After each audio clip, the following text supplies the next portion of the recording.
안녕 얘들아, 잘 지내고 있지? 다들 건강하고 날씨가 너무 덥다 하지만 잘 버티면서 건강 조심하면서 냉방병 조심하면서 이렇게 잘 지내고 있기를 바란다.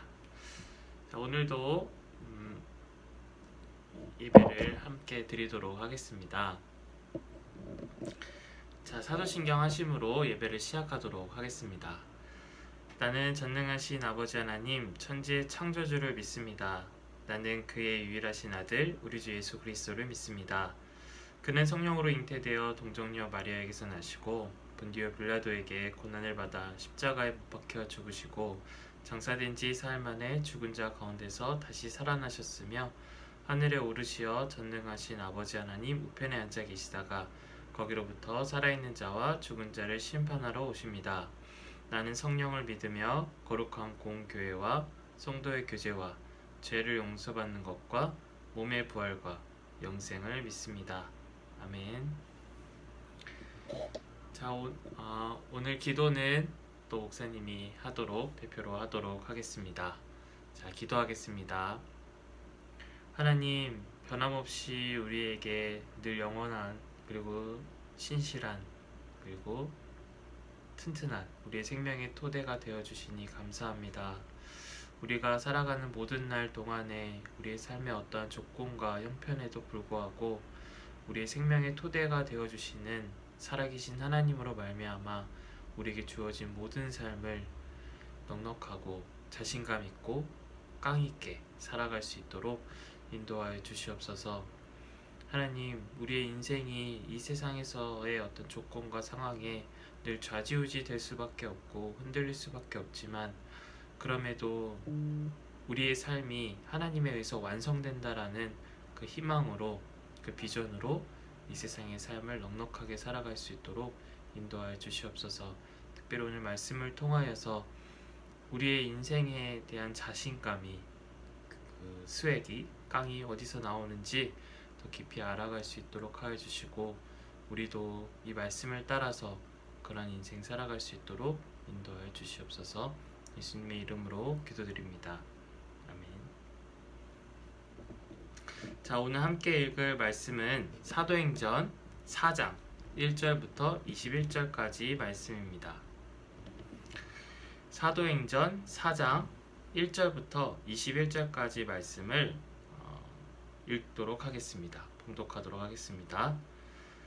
사도들이 백성에게 말할 때에 제사장들과 성전 맡은 자와 사두개인들이 이르러 예수 안에 죽은 자의 부활이 있다고 백성을 가르치고 전함을 싫어하여 그들을 잡음에 날이 이미 저물었으므로 이튿날까지 가두었으나 말씀을 듣는 사람 중에 믿는 자가 많으니 남자의 수가 약 5천이나 되었더라.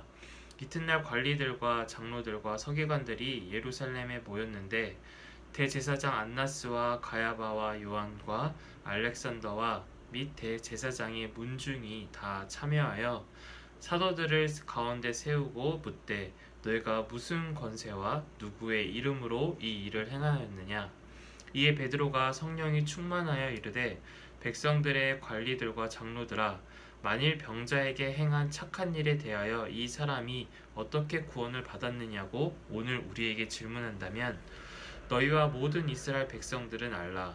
너희가 십자가에 못 박고 하나님이 죽은 자 가운데서 살리신 나사렛 예수 그리스도의 이름으로 이 사람이 건강하게 되어 너희 앞에 섰느니라. 이 예수는 너희 건축자들의 버린 돌로서 집 모퉁이의 머릿돌이 되었느니라. 다른 이로서는 구원을 받을 수 없나니 천하 사람 중에 구원을 받을 만한 다른 이름을 우리에게 주신 일이 없음이라 하였더라. 그들이 베드로와 요한이 담대하게 말함을 보고 그들을 본래 학문 없는 범인으로 알았다가 이상히 여기며 또 전에 예수와 함께 있던 줄도 알고 또 병 나은 사람이 그들과 함께 서 있는 것을 보고 비난할 말이 없는지라. 명하여 공회에서 나가라 하고 서로 의논하여 이르되 이 사람들을 어떻게 할까. 그들로 말미암아 유명한 표적 나타난 것이 예루살렘에 사는 모든 사람에게 알려졌으니 우리도 부인할 수 없는지라. 이것이 민간에 더 퍼지지 못하게 그들을 위협하여 이후에는 이 이름으로 아무에게도 말하지 말게 하자 하고 그들을 불러 경고하여 도무지 예수의 이름으로 말하지도 말고 가르치지도 말라 하니 베드로와 요한이 대답하여 이르되 하나님 앞에서 너희의 말을 듣는 것이 하나님의 말씀을 듣는 것보다 옳은가 판단하라. 우리는 보고 들은 것을 말하지 아니할 수 없다 하니 관리들이 백성들 때문에 그들을 어떻게 처벌할지 방법을 찾지 못하고 다시 위협하여 놓아주었으니 이는 모든 사람이 그된 일을 보고 하나님께 영광을 돌림이라. 아멘. 자, 오늘 함께 말씀을 나눌 텐데 요즘 이런 말이 좀 유행이지. 1일 몇 강 하는지. 너희들은 몇 강 하고 있어? 1일 몇 강? 요즘에 놀면 뭐하니에도 나오고 그래서 굉장히 유명해진 것 같은데 여기서 몇 강, 1일 몇 강 하냐에서 깡은 이제 비의 노래 제목인데 깡이라는 말이 뭘까? 깡, 자신감이라는 말로 바꿔서 얘기할 수 있을 거예요. 어떤 자신에 대한, 그리고 자신이 이룬 일에 대한, 그리고 자기 인생에 대한 어떤 자신감을 표현할 수 있지. 자기 갖고 있는 힘, 제가 갖고 있는 능력에 대한 어떤 자신감으로 그걸 표출하는 거, 그걸로 어떤 부딪히고 뚫고 나가는 어떤 힘을 우리는 깡이라는 단어로 표현할 수 있을 것 같아. 오늘은 굉장히 깡이 넘치는 이 베드로와 요한의 모습을 말씀 속에서 살펴볼 수 있는데 그들이 어떻게 그런 깡을 갖게 되었는지, 그들이 어떻게 이렇게 자신감 넘치는 그런 말과 행동을 할 수 있었는지 오늘 말씀을 통해서 함께 살펴보고자 해. 만약에 이제 너희들의 상황에서 예를 들어본다면 너희들 상황에서 어떤 담임 선생님의 말 또는 뭐 교장 선생님의 말 또는 경찰관 아저씨의 말, 어떤 판사의 판결, 어른들의 어떤 너희들에게 하는 어른들의 말을 너희들이 만약에 그것이 너희가 생각할 때 틀렸다라고 생각하거나 그게 잘못됐다라고 생각하거나 맞지 않는다고 생각할 때에 그것을 쉽게 거절할 수 있을까? 만약에 이제 너희들이 다른 상황으로 살펴보면 담임 선생님이나 학교 선생님 또 교장 선생님한테 가장 많이 듣는 말이 뭘까? 뭐가 있을까? 어른들이, 그리고 뭐 친척들이나 부모님이나 또 기타 어른들이 너희들에게 가장 많이 해주는 말, 오랜만에 만나거나 뭐 자주 만나거나 했을 때 너희들에게 어떤 조언 또는 안 좋게 말하면 잔소리라는 것을 하실 텐데 어른들이 너희들에게 어떤 삶에 대해서, 인생에 대해서, 어떤 사안에 대해서 조언을 해주실 때 어떤 말을 많이 들었던 것 같아? 뭐 공부 열심히 해라, 뭐 착하게 살아라, 친구랑 싸우지 말아라, 또는 인사 잘해라, 또는 뭐 성공해라, 뭐 좋은 대학 가라, 뭐 이런 말들, 착하게 살아야 나중에 훌륭한 사람 된다, 뭐 이런 유의 말씀들을 많이 들었을 거야.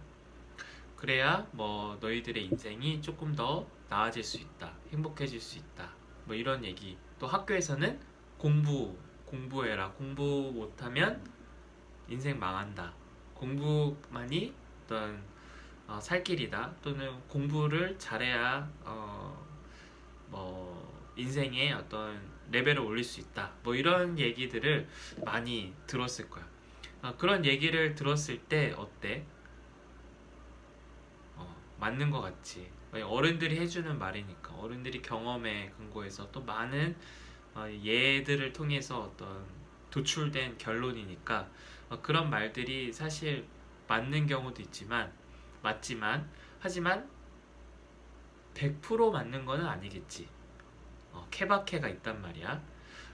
그 말들이 어떤 보편적이고 또는 확률적으로 맞을 수는 있지만 그 말이 나한테 100% 정답일 수는 없는 거야. 나는 또 다른 상황과 다른 환경에 놓여 있을 수 있기 때문이지. 그럼 그럴 때에 내가 갖고 있는 상황, 또 내가 갖고 있는 생각, 내가 갖고 있는 인생과 미래에 대한 어떤 생각으로 인해서 그런 말들이 좀 다를 때, 그렇게 해주신 말과 내가 생각할 때 좀 다르다라고 느낄 때에 그런 선생님의 말이라든지 어른들의 말 또는 다른 어떤 권위를 갖고 있는 사람들의 말을 너희들이 그 말과 그분이 해주시는 말과 다르다고 느낄 때 어떻게 행동할 수 있을까? 반박할 수 있을까? 또 거절할 수 있을까? 쉽지 않다라는 거지. 만약에 이제 앞에서 깡을 얘기했는데 깡이라는 거는 그런 거에 대한 어떤 거절할 수 있는 어떤 용기 또는 뭐랄까 그런 말들을 벗어나서 그런 어떤 말들을 뚫고 지나갈 수 있는 어떤 자신감, 나에 대한 자신감, 생각에 대한 자신감, 인생에 대한 자신감이라고 할 수 있을 거야. 만약에 깡이 넘친다, 자신감이 넘친다, 인생의 수액이 넘친다라고 했을 때에 이렇게 예를 들면 힙합 노래 같은 거에서 이렇게 자신감 넘치는, 그리고 내가 인생을 어떻게 살겠다, 이렇게 살겠다는 어떤 그런 결연한 의지들, 이런 것들이 표현될 때 그런 것들을 가지고 깡이 넘친다, 자신감 넘친다, 스웩이 있다, 이런 식으로 말을 하는 것 같아. 그렇다면 이제 우리가 어떻게 인생에 대해서 또 삶에 대해서 어떤 깡을 가질 수 있는지, 자신감과 스웩을 가질 수 있는지 오늘 말씀을 통해서 한번 살펴보고자 해. 오늘 베드로의 상황은 어떤 상황이었을까? 베드로가 우리 지난 시간에 말씀에 살펴봤듯이 베드로가 한 번도 걸어보지 못한 병자를 고쳤지. 한 번도 걸어보지 못했던 사람을 일으켜 세워서 걷게 하고 또 뛰기도 하고 또 그것을 인해서 찬양하고 감사하는 삶을 살아갈 수 있게 되었어. 그래서 그 일로 인해서 사람들이 이제 모였어. 그리고 그럴 때에 이제 베드로에게 어떻게 이런 일을 할 수 있었느냐라고 물었을 때에 베드로가 그들 앞에서 아주 일취월장하게 그 일에 대해서 설명하게 되었지. 그것은 바로 나사렛 예수 그리스도의 이름으로, 그리고 그 이름으로 말미암는 믿음으로 이 일이 이루어졌다. 그러니까 나사렛 예수 그리스도의 이름이라는 어떤 하나님이 예수님을 통해서 행하신 그런 새로운 차원의 생명의 토대가, 생명의 능력이, 그리고 그 생명의 능력에 대한 믿음이 이 사람을 이렇게 온전하게 하고 성하게 하였다라고 베드로가 전했지. 그러니까 그 일의 핵심은 나사렛 예수 그리스도의 이름으로 드러난 그 이름이 갖고 있는 핵심은, 그 능력은 바로 부활이었어. 그러니까 부활의 생명, 우리에게 죽음이 극복된 생명이 있다는 것, 그리고 그 죽음이 극복된 생명에 대한 믿음이 우리를 전혀 다른 삶의 토대로 옮겨지게 하고 놓이게 하고 그것을 바라게 함으로써 우리가 이 세상에 놓여 있지만 전혀 다른 삶을 살아갈 수 있게 되는 생명의 능력이 토대가 되어준다라고 베드로가 그들 앞에서 아주 멋들어지게 설명을 하였지. 그러자 이 일을 듣고 그 부활에 대해서 의심하고 또 부활은 없다고 생각하고 부활을 말하는 것은 잘못됐다고 생각하는 사람들이 있었어. 그들이 알고 있는 지식의 근거에서, 그들이 알고 있는 정보의 근거에서 이 세상에 부활은 있을 수 없다. 부활이라는 것은 거짓말이다. 부활을 말하는 것은 사람들에게 사기치는 거고 잘못된 가르침을 주는 거다라는 생각을 갖고 있던 사람들을 중심으로 그 제자들이, 베드로나 요한을 비롯한 사도들과 제자들이 그 부활에 대해서 말하는 것을 마음에 들지 않아 해서 그것을 저지시키려는 사람들이 모여서 이 베드로와 요한을 붙잡아서 감옥에 가두게 되었지. 그러나 그 베드로와 요한의 말을 듣고 믿는 사람이, 그러한 부활의 세계, 부활의 생명의 완성을 듣고 믿는 사람들이 이미 남자만 헤아렸을 때 5천 명이 넘어가는 상황이었어. 그러니까 이 상황을 두고 이 사람들은 이 상황이 점점 더 커지는 것을 막기 위해서 그러한 가르침을 그들이 볼 때 잘못된 가르침을 믿고 따르는 사람들이 점점 늘어나는 것을 막기 위해서 지금 이 대제사장과 그 대제사장의 이 패거리들 그와 같이 뜻을 함께하는 사람들이 이 베드로와 요한을 감옥에 가두고 그 일을 더 이상 못하게 한 것이지.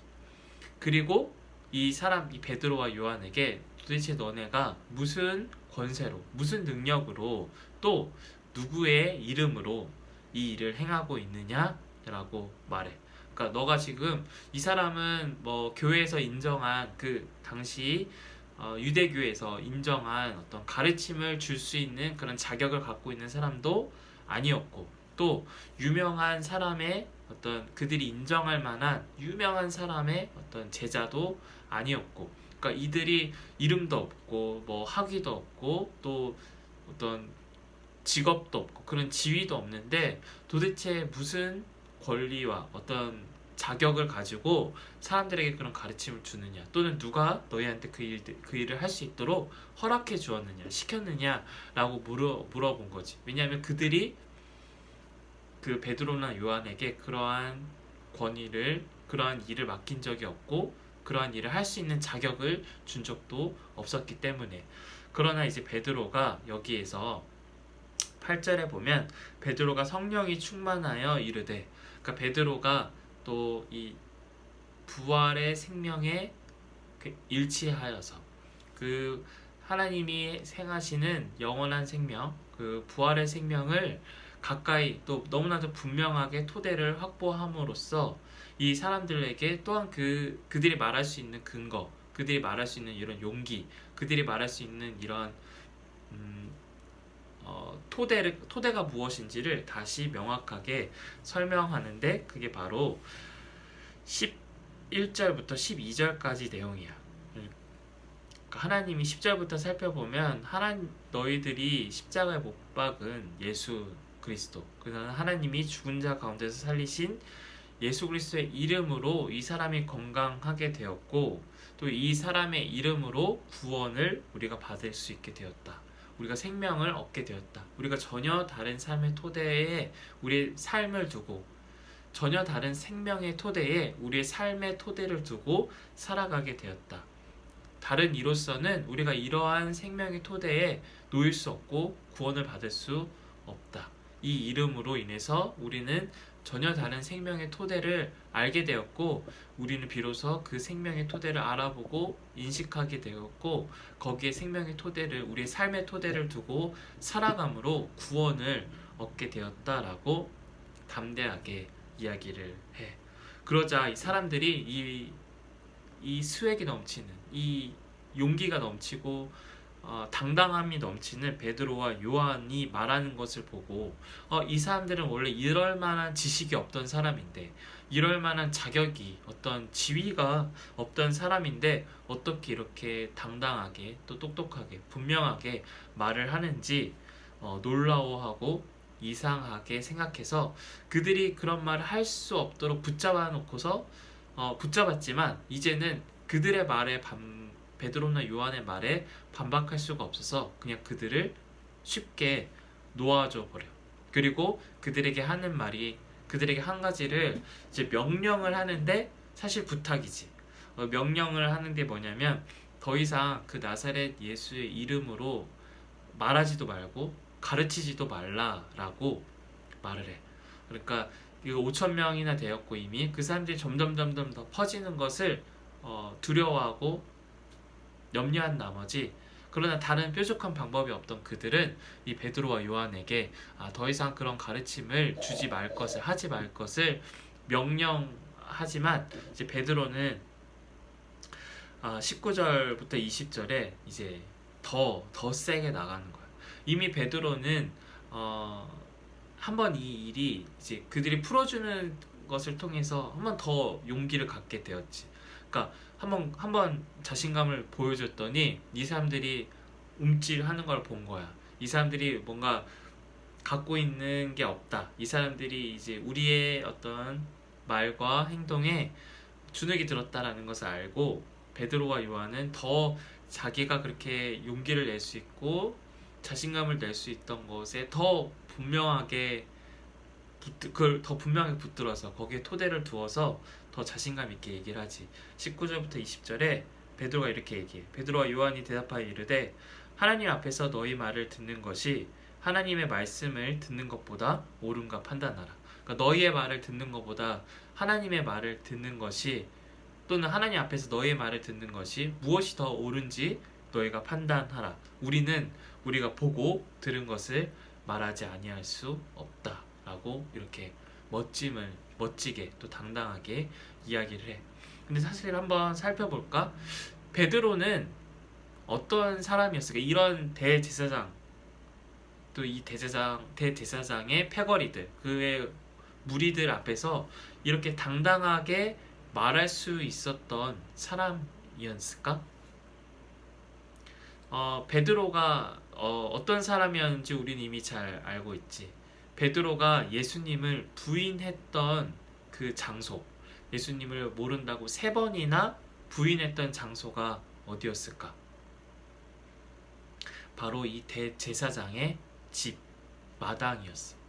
그러니까 이 대제사장 집에 갔을 때, 예수님이 붙잡혀서 이 대제사장 집에 끌려갔을 때 베드로가 그런 예수님을 뒤쫓아갔지. 그리고 이 대제사장 집 안까지 들어가게 되었는데, 그때 거기에 모여있던 사람들, 그러니까 대제사장에 관련된 사람들, 그 패거리의 사람들이 이 베드로를 알아보고, 야, 너도 저 사람의 제자가 아니었냐, 너도 저 사람을 따르던 사람이 아니었냐 라고 했을 때에 베드로는 그 사람들의 말 앞에서, 그 사람들의 어떤 그 질문, 어떤 추궁 앞에 두려운 나머지 예수님과 같이 될 수도 있다라는 그런 두려움에 사로잡힌 나머지 예수님을 모른다라고 부인했던 사람이 바로 베드로야. 그러니까 그 사람들의 어떤 기에 눌려서, 그 사람들의 어떤 위세에, 권력에, 그 사람들이 갖고 있는 힘에 눌려서 베드로는 그 사람들 앞에 당당하게 내가 예수님의 제자다, 내가 예수님을 따르는 사람이다라고 말할 수가 없었어.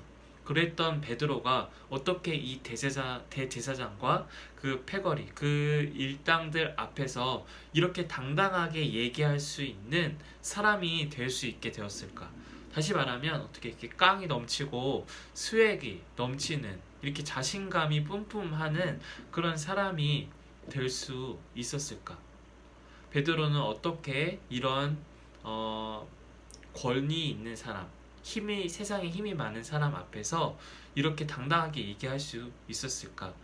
그러니까 베드로가 예전에, 베드로의 어떤 생명의 토대가 바퀴였기 때문인데, 베드로가 예전에 이제 예수님을 당당하게 예수님의 제자라고 말하지 못할 때에 그가 갖고 있었던 생명의 토대는 무엇이었을까? 베드로도 다른 일반 많은 사람들, 또 이 대제사장과 그의 무리들이 갖고 있는 생명의 토대에서 삶을 헤아리고 바라볼 수밖에 없었어. 그들이 갖고 있는 삶의 질서와 권력들과 어떤 힘 앞에, 그런 방식으로 질서가 유지되고 삶을 유지하고 발전시켜 나가는 삶의 방식 앞에서, 그런 똑같은 삶의 방식을 갖고 있던 베드로는 그들보다 힘이 없었기 때문에, 그들이 갖고 있는 만큼의 권력과 힘과 인맥과 이런 것들을 갖고 있을 수 없었기 때문에, 상대적으로 굉장히 작은 힘을 갖고 있었기 때문에 그들의 그런 질문과 위협 앞에 당당하게 맞설 수가 없었던 거지. 당당하게 자신을 얘기할 수 없었던 거야. 하지만 이제 베드로는 전혀 다른 생명의 토대를 갖게 되었어. 그러니까 자기의 삶을 전혀 다른 생명의 토대에 두게 되었다라는 거지. 그가 전혀 다른 생명의 토대를 두게 되었을 때 더 이상 이 사람들과 같은 생명의 토대에 있지 않았기 때문에 이 사람들보다 여전히 힘은 없었지만, 이 사람들보다 여전히 권력은 없었지만, 이 사람들의 말을 그렇게 무시할 수 있는 상태는, 그런 어떤 조건적으로 상황적으로 그런 걸 갖고 있지 않았지만, 전혀 다른 생명의 토대에 자신의 삶을 두고 있었기 때문에 이 사람들의 그런 협박과 말 앞에서도, 위협 앞에서도 당당하게 맞설 수 있고 얘기할 수 있었던 거지. 그럼 그게 과연 무엇일까? 그러니까 베드로도 여전히 그런 유대교의 질서와 종교의 제도와 또 로마의 어떤 통치 앞에서 생명을 헤아리던 그 베드로, 그래서 그런 방식의 삶의 미래와 비전을 생각하던 이제 베드로는 예수님의 부활 사건 이후에, 부활의 사건으로 드러난 죽음이 극복된 생명이, 그런 다스림이 하나님이 우리에게 약속하시고 우리에게 허락하시는 생명의 세계라는 것을 인식한 다음에는 전혀 이제 그 하나님에 의해서 완성되는 생명의 토대에 그의 삶을 두게 되었지. 그러니까 예전에는 스스로 삶을 유지하고 완성하고 온전하게 해나가야 한다라는 그런 삶의 토대에서 베드로는 하나님이 완성하시는 생명의 토대로, 그런 삶의 토대로 옮기게 되었어.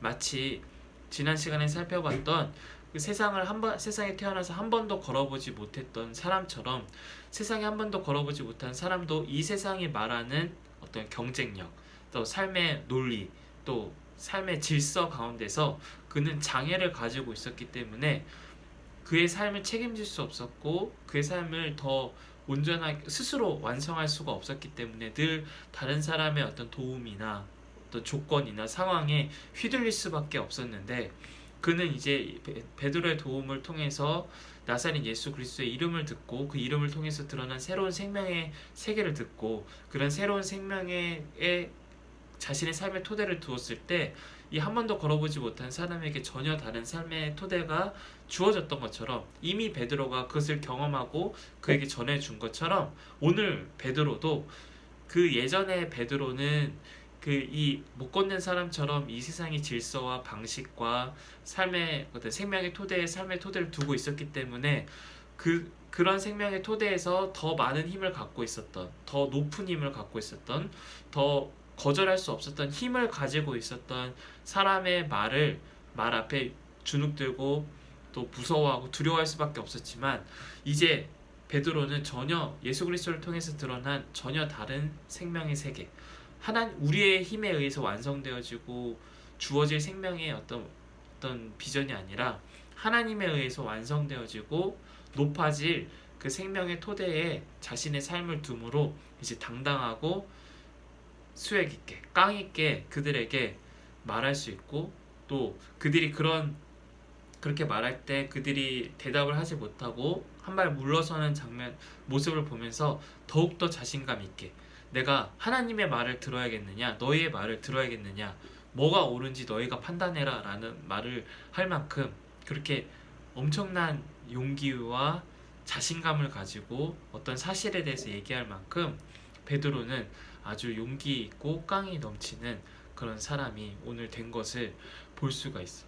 그렇다면 왜 이런 하나님이 예수님을 통해서 드러난 부활의 생명에 우리의 삶의 토대를 두는 게, 그러니까 이전에 지금까지 이 세상의 헤아리던 생명의 방식이 아니라, 이 세상에서 헤아리는 생명의 방식이라면 우리가 뭔가 더 부유해지고 건강해지고 또는 높아지고 힘이 많아지는 것으로 우리의 생명이 더 풍성해지고 만족해질 거라고, 더 잘 살 수 있고 더 행복하고 만족할 수 있을 거라고 생각하는 게 아니라, 하나님이 우리의 삶을 해 주셔야만, 그 완성하시는 데에서만 우리의 삶이 진정으로 완성이 되고 참된 행복과 만족이 주어진다라고 생각하는 삶의 방식이 옳은지, 왜 그게 더 옳고 이전에 생각하는 삶의 방식이 이것보다는 좀 덜한 방식이, 이것보다는 한참 못 미치는 덜한 방식인지를 우리가 살펴보아야 돼. 우리가 그것을 그냥 막연하게 그렇다라고 받아들이는 게 아니라 실제로 그렇다라는 것을 우리가 인식하고 그것을 경험해야만 베드로처럼 말을 할 수가 있는 거지. 그냥 막연하게 베드로도 예전에 막연하게 그냥 부활에 대해서 생각하고 하나님의 생명에 대해서 생각할 때는 그는 도망치고 부인할 수밖에 없었어. 그 정도의 어떤 용기가 나올 수가 없었지만 실제로 이제 정말 부활의 생명이 예수님을 통해서 드러난 저 죽음이 극복된 생명이 우리에게 진정한 미래고 능력이고 우리의 현실이라는 것을 알게 되었을 때, 경험하게 되었을 때 그걸 당당하게 말할 수 있는 그러한 사람이 될 수 있었던 거거든. 그렇다면 우리도 그러한 부활의 생명이 정말 우리의 미래라는 것을 우리가 확실하게 알아야 할 텐데 어떻게 우리가 그것을 확실히 알 수 있고 인식할 수 있을까? 먼저는 우리가 지금 이전까지 헤아리던 그리고 이 세상의 사람들이 헤아리고 있는 기존에 우리가 생명을 풍성하게 할 수 있는 우리의 생명의 토대가 되어주는 게 어떤 한계와 어떤 상대적인 것인지를 분명하게 먼저 알아야 돼. 그러니까 이 세상에서 우리가 앞에서 말했던 것처럼 선생님들이 말해주는 것, 또 어른들이 말해주는 것, 어떤 삶은 이래야 된다. 이렇게 해야 더 잘 살 수 있다. 더 성공할 수 있다. 더 행복한 삶을 살 수 있다. 더 만족한 삶을 살 수 있다라고 말해주시는 것들이 있어. 그게 뭐 돈이 됐든, 또 성적이 됐든, 또 대학의 어떤 레벨이든, 또 취직의 어떤 수준이든, 또 소득의 어떤 어, 양이든 이런 것들을 통해서 우린 이것보다는 이게 더 낫다. 이렇게 하려면 우리가 이렇게 행동을 해야 된다라고 이렇게 일반적으로 또 보편적으로 말하는 기준들이 있어. 뭐 서울대 또는 뭐 서울대에 가는 것 또는 뭐 서울권 대학에 가는 것 또는 유명한 대학에 가는 것 이런 거 다 하나로 얘기할 수 있지. 또는 그 넘어서 의사, 변호사와 같은 고소득의 직업을 갖게 되는 것. 또 남들이 부러워하고 인정할 만한 남들이 또 존중해주는 그런 직업을 인정해주는 그런 직업을 갖고 그런 사람들에게 어떤 박수를 받으면서 또 인정을 받으면서 살아가는 것. 또 그런 것들이 우리의 인생을 걱정 없이 살게 해주고 또 행복하게 살 수 있게 해주고 또 다른 사람 직업보다 더 풍족하고 넉넉하고 더 행복하게 살아갈 수 있을 것 같아 보여. 또 멋있기도 하고 또 다른 직업과 있어도 더 나아 보여. 또 그래서 우리는 취업이 잘 될 수 있는 대학, 또 돈을 잘 벌 수 있는 대학과 학과 이런 것들을 선택하지. 그러니까 내가 진짜로 하고 싶은 다른 일이 있어도 만약에 내가 수능을 봤는데 점수가 모든 대학에 다 갈 수 있는 점수야. 어디든 내가 지원할 수 있으면 다 갈 수 있는 점수를 내가 얻었다고 한다면 과연 나는 내가 정말 배우고 싶고 하고 싶은 일에 지원을 하게 될까? 아니면 사람들이 좋다고 말하고 사람들이 더 선호하고 또 그 사람들이 선호하고 좋아하는 이유인 안정되고 또 풍족하고 더 좋은 직업을 얻을 수 있는 그런 과나 그런 대학을 가게 될까? 후자인 경우가 많이 있을 거야. 왜냐하면 그러한 조언들 그리고 그러한 선택들이 우리로 하여금 안정되고 행복하고 풍족한 삶으로 살아갈 수 있다고 생각하기 때문이지. 또 그게 어느 정도는 맞기 때문이지. 하지만 이러한 생각과 이러한 어떤 조언, 이러한 방식들은 절대적인 게 아니야. 이러한 방식들은 맞을 수가 있지만 어느 정도는 대충 맞을 수가 있지만 100% 반드시 맞는다라는 보장은 없어. 그게 상대적이고 제한적이야. 케바케에 해당되는 거지. 예상한 것처럼 내 인생이 그렇게 펼쳐질 수도 있지만 그렇지 않을 수도 있어.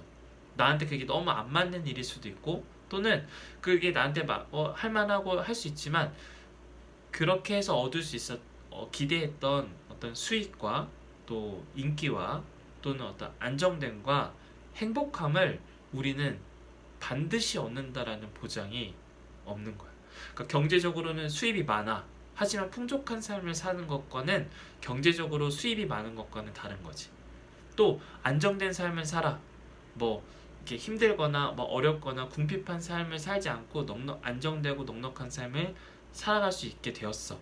뭐 의사가 되어서 또는 뭐 교수가 되어서. 하지만 그게 행복한 삶이랑 바로 연결되는 것은 아니라는 거야. 행복한 삶, 또 안정된 삶, 넉넉한 삶을 만족스러운 삶을 살아가기 위해서 이렇게 해야 된다, 여길 가야 된다, 이렇게 해야 된다라고 말하지만, 그래서 그런 길을 따라왔지만, 그러나 그런 목표에 반드시 이른다라는 보장은 우리에게 없다라는 거지. 내가 의사가 되어도 만족하지 못할 수가 있어. 내가 돈을 엄청 많이 벌어도 내가 행복하지 않을 수가 있다라는 얘기야. 그러니까 이러한 이 세상에서 말하는 이런 삶에 우리의 삶을 행복하게 만들고 안정적이게 만들고 만족하게 한다는 어떤 조건들은 보편적으로는 맞을 수 있고 확률적으로는 맞을 수 있지만 그게 100% 맞는다는 것은 아니라는 거야. 그리고 그러한 조건들과 상황들은 언제나 다른 상황에 의해서, 다른 조건에 의해서 대체가 될 수 있다라는 거지. 조건과 상황이 변화될 수 있다라는 거야. 그러니까 의사가 되면 행복하게 살 수 있을 줄 알았어. 또는 고수익의 어떤 연봉을 받을 수 있을 거라고 생각했어. 하지만 10년 뒤에, 20년 뒤에는 어떤 상황이 펼쳐질지 모른다라는 거지. 만약에 로봇가 그때 AI가 개발이 돼서 AI가 사람보다 훨씬 진찰을 더 잘해. 훨씬 더 정확한 진단을 해. 오진이 없어. 그리고 로봇은 쉬지 않고 일을 해. 24시간 내가 언제든지 의사가 필요로 할 때 도움을 받을 수 있어. 그렇다면 의사라는 직업이 지금처럼 고수익 또 인기 있는 사람들이 다 하고 싶어하는 그러한 직업일 거라는 보장이 없어지는 거지. 그러니까 우리가 생각하는 어떤 그런 조건들과 상황들은 다 제한적이고 상대적인 상황에 놓여 있다라는 거야. 그래서 우리의 삶이 이처럼 제한적이고 상대적이라는 것을 우리가 알아야 돼. 지금 우리가 절대적으로 여기는 것. 야, 너희들의 입장에서 서울대만 가면 인생이 다 행복할 것 같잖아. 내가 뭐든지 다 할 수 있을 것 같고, 일단 서울대에 가면 서울대 가지 못한 친구들보다는 더 높은 출발선에서, 더 앞선 출발선에서 출발하는 것 같고, 또 인생을 더 잘 풀어갈 것 같지만, 그러나 우리가 그렇게 절대적이라고 여기는 조건, 절대적이라고 말하는 삶의 어떤 상황들도 상대적이라는 것을 꿰뚫어 보아야 돼. 그게 절대적이지 않다라는 것을 우리가 받아들여야 하는데, 그러나 그게 쉽지가 않아. 너희들의 입장에서 서울대 갈래? 다른 데 갈래? 서울대 가도 행복하지 않을 수 있어. 너희들의 인생이 잘 풀리지 않을 수 있어. 라는 거 알지만, 그래도 뭐를 선택할 거야? 만약 선택할 수 있다면 서울대를 선택하겠지. 왜냐면 그게 확률적으로 더 좋으니까. 더 안정적이다라고 우리가 헤아릴 수 있을까? 그렇지 않은 것보다. 그것은 우리가 아직 절대적인 기준을 경험하거나 헤아리지 못했기 때문에 지금 우리가 갖고 있는 것 안에서, 우리가 헤아릴 수 있는 것 안에서 최선이라고 여기는 것을 선택하지만 그게 절대적이라고 착각을 하기 때문이야. 그러니까 그 말은 절대적인 것을 아직 경험하지 못했기 때문에 우리에게 있는 것 중에 최선이 바로 절대적인 것이다라고 생각하게 되기 때문이지. 그러므로 우리가 절대적인 것을 경험하게 될 때에 이 세상에서 제한적이고 상대적이고 유한한 것이 아니라 절대적이고 궁극적인 것을 우리가 경험하게 될 때에 우리가 지금까지 절대적이라고 여겼던 것들, 제일 좋다라고 여겼던 것들, 이것만 있으면 좋다, 오케이라고 했던 것들도 이제 그게 상대적이라는 것, 제한적이라는 것, 유한하다라는 것을 이제 비로소 인식하고 경험할 수 있게 되는 거야. 그런 때가 언제일까? 이게 다 무의미했다.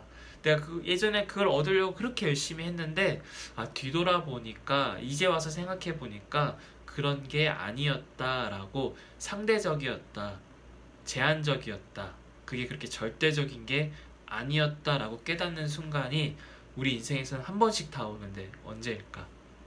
그렇지, 바로 죽음의 순간 앞에서 우리 이제 그런 것들을 객관적으로 바라볼 수 있는 시각이 생긴다라는 거지.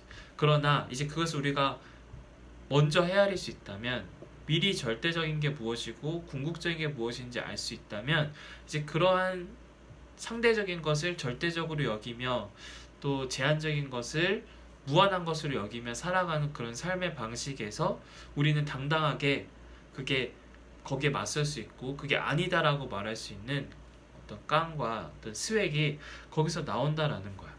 바로 베드로가 그랬다라는 거지. 베드로가 이 대제사장과 이 그 대제사장의 패거리들 앞에서 예수님을 부인했던 거는 그들과 같은 삶의 토대, 그러니까 이 세상에서의 질서, 이 세상에서의 어떤 법칙, 규칙, 법 같은 것들을 절대적으로 여길 때, 그것을 생명의 토대로 여길 때에는 예수님을 부인할 수밖에 없었어. 그러니까 그들의 말 앞에서 당당하게 이렇게 자신감 있게 얘기할 수 없었어. 새로운 생명의 토대에 대해서 얘기할 수 없었지만, 그가 예수님의 부활의 생명과 성령의 임재를 통하여서 그것을 자신의 현실로, 자신의 미래로, 진짜 삶의 능력으로, 생명의 토대로 경험하게 되었을 때, 즉 절대적인 것, 궁극적인 것을 경험하게 되었을 때, 이제 이 베드로는 이 패거리들 앞에서도, 이 대제사장과 수많은 사람들, 권력자들 앞에서도 당당하게 이제 그가 삶의 토대를 두고 있는 그 부활의 생명에 대해서, 그 생명의 완성의 현실에 대해서 당당하게 얘기할 수 있고, 그 사실에 붙들려서 자신의 삶을 헤아리고 말할 수 있는 그러한 용기 있는 사람이 될 수 있게 되었다라는 거지. 그러한 삶의 토대에 두고 살아갈 때에 이제 그에게는 두려울 게 없는 거야. 그러니까 이전에 그가 두려워했던 것을 더 이상 두려워하지 않고 이제 전혀 다른 것을 두려워하게 되었어. 그게 뭐냐면 바로 하나님의 말씀을 듣는 것, 하나님의 말씀을 따르지 않는 것이 제일 두려운 것이 되었고, 이전에 그가 두려워했던 것, 그 사람의 말을 듣는 것, 사람의 어떤 판단에 따라서 자신의 삶이 왔다 갔다 하는 것, 그것을 두려워했고 삶의 조건이 바뀌는 걸 두려워했었지. 그러나 이제 그것을 두려워하지 않게 되었다는 거야. 그 예가 무엇이냐면 바로 오늘 베드로가 말하는 장소가 어디인지를 보면 알 수 있어. 아까는 이제 대제사장의 집에서 부인했던 베드로가 이 대제사장의 패거리 앞에서 당당하게 말할 수 있게 되었다라고 하는데, 여기서 이제 말하는 장소가 어디냐면 감옥이야. 감옥. 대제사장들에 의해서, 그들의 패거리에 의해서 지금 베드로는 감옥에 갇혀 있는 상황이었어. 근데 베드로가 제일 가고 싶지 않은 곳, 어떻게든 피하고 싶었던 곳, 어떻게 도망치고 싶었던 곳이 바로 이 감옥이었을 거야. 예수님처럼 감옥에 이렇게 끌려가고 재판을 당하고 또 갇히게 되는 것이 베드로에게는 싫은 거였지. 두려운 상황이었지. 어떻게든 맞닥뜨리고 싶지 않은 상황이었어. 하지만 지금 베드로는 예수님의 부활을 말하고 또 사람들이 그런 것을 가르침으로 인해서 감옥에 놓여 있는 상황을 전혀 고통스럽게 생각하지 않아. 전혀 그것을 부끄럽게 생각하지도 않고 그것을 인해서 염려하거나 두려워하지 않아. 그게 너무 두려워서, 그게 너무 걱정돼서, 무서워서 예수님을 부인했던 베드로가 이제는 그 상황에 놓이게 되었는데도 두려워하지도 않고 두려워하지도 않고 도망가려고 하지도 않고 창피하게 생각하지도 않아. 오히려 그 상황 속에서 오히려 더 당당해. 오히려 자신을 감옥에 넣어둔 사람들을 향해서, 지금 감옥 안에서 그들을 향해서 아주 당당하고 멋지게, 수행 넘치게, 깡 있게 말을 하게 되는 거야. 그러니까 그의 삶의 토대가 완전히 바뀌었다라는 거지. 부활의 생명의 토대의 우리의 삶의 토대를 둘 때 우리의 삶 가운데 변화가 있게 된다라는 거야. 그러니까 너희들이 두려워하는 상황들이 있지. 대학을 못 가면 어떻게 하나, 또는 인생을 어떻게, 우리의 인생이 또 내가 생각한 대로 풀리지 않으면 어떻게 하나, 우리의 삶이 또는 내가 생각하는 대로 어떤 꿈이 이루어지지 못하면 어떡하나 하는 너희들이 생각하는 많은 삶의 어떤 두려움, 어떤 것들이 있어.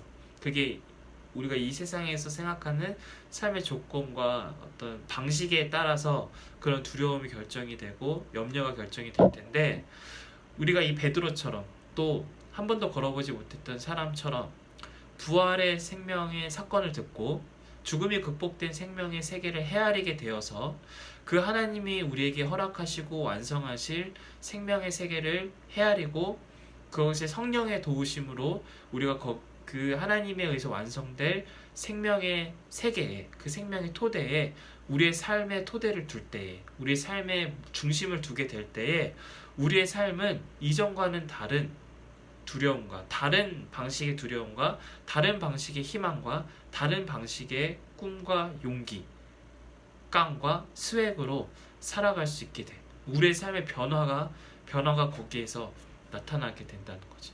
그러니까 우린 전혀 다른 삶의 방식으로 살아갈 수 있게 되고, 전혀 다른 방식으로 삶을 살아가는 그 능력이 깡으로, 또 스웩으로, 멋짐으로, 자신감으로 나오게 된다라는 거야.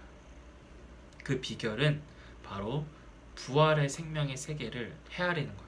먼저는 우리의 삶이 얼마나 유한하고 상대적인 것인지를 헤아리는 것이고, 두 번째로는 예수님을 통해서 드러난 부활의 생명의 세계가 얼마나 절대적이고 궁극적인 생명의 세계인지, 우리가 모든 것을 객관적으로 바라볼 수밖에 없게 만드는 그 죽음의 문턱에서도, 죽음의 그 힘을 하나님은 극복시키시고, 죽음이 극복된 생명을, 온전한 생명을 우리가 온전하게 회복되고 온전한 존재가 되게 하시는 그 생명의 세계를 우리에게 드러내어 주셨고 베풀어 주셨다라는 거지.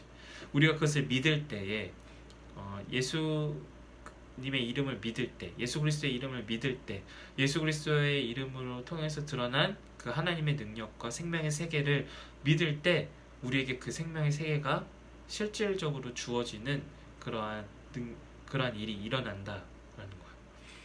그게 바로 성령의 도우심을 통해서 우리에게 나타나는 능력이야. 그러니까 성령의 도우심을 통해서, 성령의 충만함을 통해서 우리는 부활의 세계를, 부활의 생명을 알아볼 수 있게 되고 더 분명하게 인식할 수 있게 되고, 거기에 우리의 생명의 토대를 두는 그 일도 일어나게 된다는 거야. 그러니까 다시 말하면 하나님은 성령님을 통해서 우리로 하여금 하나님에 의해서 완성될 생명을 알게 하시고, 또 하나님이 도와주셔서, 하나님이 이끌어 주셔서 우리로 하여금 그 하나님이 베풀어 주시는 생명의 세계에 우리의 삶의 토대를 두게 하신다. 그래서 우리로 하여금 이 세상에서 전혀 다른 삶의 방식과 미래와 희망 속에 그러한 살아가게 하시고, 그러한 삶이 이 세상에서 스웩으로 또 깡으로 드러나게 하신다. 그게 바로 베드로를 통해서 지금 드러나고 있는 삶의 능력이다 라고 할 수가 있을 거야. 우리 모두가 이러한 삶을 살아갔으면 좋겠어. 너희들이 두려워하고 염려하는 것이 있을 수 있어, 이 세상에서. 그러나 우리가 성령의 이 말씀을 듣고 또 예수 그리스도의 이름을 믿고 예수 그리스도를 통해서 드러난 그 생명의 세계를 헤아릴 때 우리는 이제 전혀 다른 것을 두려워하는 삶, 하나님의 말씀을 듣고 하나님의 말씀 앞에 순종하지 않는 것을 두려워하는 삶, 그러한 삶은 이 세상이 말하는 어떤 삶의 조건과 형편을 따르는 삶, 그렇지 못한 것을 염려하고 두려워하는 삶을 벗어날 수 있게 해줘서 우리로 하여금 이 세상에서는 쉽게 찾아보지 못하는 그런 삶의 자세와 용기, 심지어 그렇게 옳다고 말하는 정석이라고 말하는 보편적인 성공과 행복을 말하는 그런 삶의 방식에 대해서도 당당하게, 그게 아니라 우리의 진짜 행복은, 우리의 삶의 만족은, 완성은 하나님께로부터 오는 것이다 라고 말할 수 있는 이런 용기와 스웩, 그런 깡과 그런 당당함을 가지고 살아갈 수 있는 우리 모두가 될 수 있었으면 좋겠어. 그러려면 먼저 우리는 예수 그리스도의 이름을 알아야 되고 그 이름을 믿어야 되고, 그럴 때 우리는 성령의 도우심을 통해 우리의 생명의 토대를 달리하는 그러한 은혜를 경험해야 되고, 그렇게 해서 우리의 삶에 궁극적인 토대와 절대적인 능력을 우리가 헤아리게 될 때 이제 우리는 전혀 다른 삶, 우리의 삶의 방식이 전혀 바뀌게 되는 그런 삶의 토대와 변화 속에서 우리의 삶을 넉넉하게 살아갈 수 있게 될 거야. 우리 모두가 그러한 삶을 성령의 도우심으로, 또 하나님의 은혜로, 또 예수 그리스도의 이름을 믿음으로 그러한 인생을 살아가는 우리 이런 수액 넘치는 인생들, 깡이 넘치는 인생들, 우리 모두가 그런 삶을 살아갈 수 있기를 축원합니다. 바랍니다. 네, 기도하고 주기도문 하고 마치도록 하겠습니다.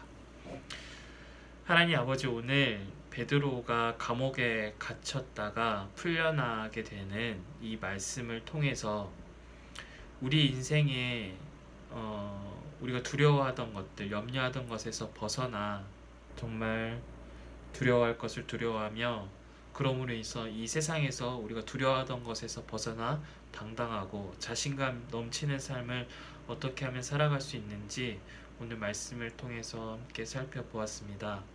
하나님이 함께 하심으로, 또 성령의 도우심으로, 예수 그리스도의 은혜로 그 부활의 생명 가운데 우리의 삶의 토대를 둘 수 있도록 인도하여 주시옵소서. 그리하여서 우리가 이 세상을 살아갈 때에 그 부활에 대한 희망과 비전과 꿈으로 이 세상에서의 삶의 방식이 아니라 전혀 다른 삶의 방식으로 살아갈 수 있게 하여 주시고, 그러한 삶 속에서 나오는 용기로, 자신감으로 이 세상에서의 삶을 넉넉하게 또 자신감 있게 살아갈 수 있도록 인도하여 주시옵소서. 이 말씀이 우리에게 더욱더 깊게 심겨져서 정말 부활의 생명을, 부활의 영광을 날마다 더 깊이 헤아릴 수 있는 우리 모두가 될 수 있도록 인도하여 주시옵소서. 하나님이 우리 죽을 몸을 살리시고 완성하신다라는 그 약속 앞에 우리가 늘 그 약속을 의지하고 믿고 살아감으로 우리가 나 자신을, 그리고 옆에 있는 친구를, 그리고 이 세상의 모든 사람들을 그 하나님이 완성하신다는 생명으로 헤아릴 수 있는 그런 멋진 사람들이 될 수 있도록 인도하여 주시옵소서. 예수님의 이름으로 기도드립니다. 아멘. 자, 주기도문 하심으로 예배를 마치도록 하겠습니다. 하늘에 계신 우리 아버지, 아버지의 이름을 거룩하게 하시며 아버지의 나라가 오게 하시며 아버지의 뜻이 하늘에서와 같이 땅에서도 이루어지게 하소서. 오늘 우리에게 일용할 양식을 주시고 우리가 우리에게 잘못한 사람을 용서해 준 것 같이 우리 죄를 용서해 주시고 우리를 시험에 빠지지 않게 하시고 악에서 구하소서. 나라와 권능과 영광이 영원히 아버지의 것입니다. 아멘. 자, 한 주간 잘 지내고 우리 다음 주에 또 만납시다. 안녕.